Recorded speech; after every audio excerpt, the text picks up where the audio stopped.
বাংলাদেশের রাজনীতিতে কি নতুন এক অধ্যায়ের সূচনা হতে যাচ্ছে? জুলাই গণ অভ্যুত্থানের নেতৃত্বে থাকা বাম ও মধ্যপন্থী তরুণদের হাত ধরে আত্মপ্রকাশ করতে যাচ্ছে একটি নতুন রাজনৈতিক প্ল্যাটফর্ম, যেখানে দলীয় বিভাজনের বদলে গুরুত্ব পাবে মানুষের মৌলিক অধিকার, সামাজিক ন্যায্যতা ও বৈষম্যহীন রাষ্ট্রের ধারণা।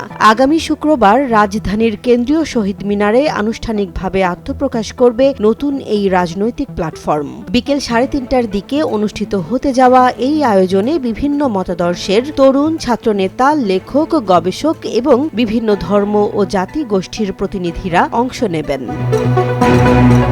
জুলাই গণ অভ্যুত্থানে সক্রিয় থাকা বাম ও মধ্যপন্থী রাজনৈতিক ধারার একাধিক পরিচিত মুখ এই প্ল্যাটফর্মে যুক্ত হচ্ছেন।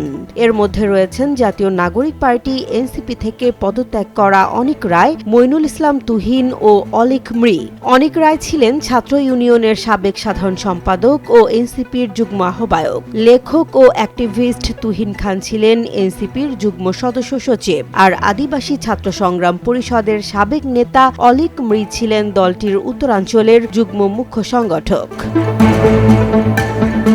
নতুন এই প্ল্যাটফর্মে আরও থাকছেন ছাত্র ইউনিয়নের সাবেক সভাপতি বাকি বিল্লাহ, লেখক ও গবেষক মীর হুজাইফা আল মামদুফ, লেখক ফেরদৌস আরা রুমি, বৈষম্যবিরোধী ছাত্র আন্দোলনের সাবেক সমন্বয়ক নাজিফা জান্নাত, ঢাকা বিশ্ববিদ্যালয় ছাত্র ইউনিয়নের সভাপতি মেঘ মল্লার বসু ও সাধারণ সম্পাদক মাইন আহমেদ সহ আরও অনেকে। উদ্যোক্তারা বলছেন, রাজনৈতিক মতাদর্শের পাশাপাশি এখানে যুক্ত হবেন বিভিন্ন ধর্ম ও জাতি গোষ্ঠীর অনুসারীরা।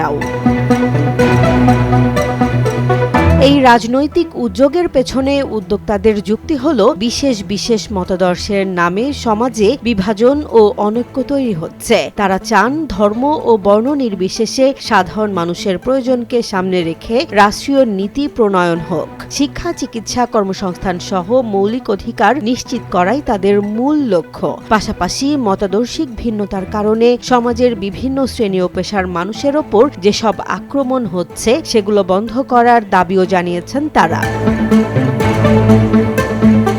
উদ্যোক্তারা জানান, প্রায় 1 বছর আগে থেকেই এই নতুন রাজনৈতিক প্ল্যাটফর্ম গঠনের চিন্তাভাবনা শুরু হয়। এক পর্যায়ে এর সম্ভাব্য নাম হিসেবে নিউ পলিটিক্যাল অ্যাকশন আলোচনায় এলেও এখনও চূড়ান্ত কোনো নাম নির্ধারণ হয়নি। জুলাই গণ অভ্যুত্থানে যুক্ত আরও অনেকের সঙ্গে আলোচনা চলছে বলেও জানানো হয়েছে। এই প্ল্যাটফর্মে যুক্ত এনসিপির সাবেক নেতা অনিক রায় বলেন, তাদের মূল লক্ষ্য বাংলাদেশের জনগণের মৌলিক অধিকার প্রতিষ্ঠা। অর্থনীতির ক্ষেত্রে তারা গণতান্ত্রিক অর্থনীতির পক্ষে এবং রাজনৈতিকভাবে সামাজিক গণতন্ত্রের ধারায় রাজনীতি করতে চান। জুলাই গণ অভ্যুত্থানের ধারাবাহিকতায় জন্ম নিতে যাওয়া এই নতুন রাজনৈতিক প্ল্যাটফর্ম বাংলাদেশের রাজনীতিতে কতটা প্রভাব ফেলতে পারবে তা নির্ভর করবে তাদের সাংগঠনিক শক্তি, কর্মসূচি ও সাধারণ মানুষের আস্থার ওপর। তবে তরুণদের নেতৃত্বে বিভাজনের বাইরে দাঁড়িয়ে নতুন রাজনৈতিক ভাষা তৈরির এই প্রয়াস ইতোমধ্যেই কৌতূহলের জন্ম দিয়েছে রাজনৈতিক অঙ্গনে। জেসমিন জাহান, নিউজ ডেস্ক, জনবাণী।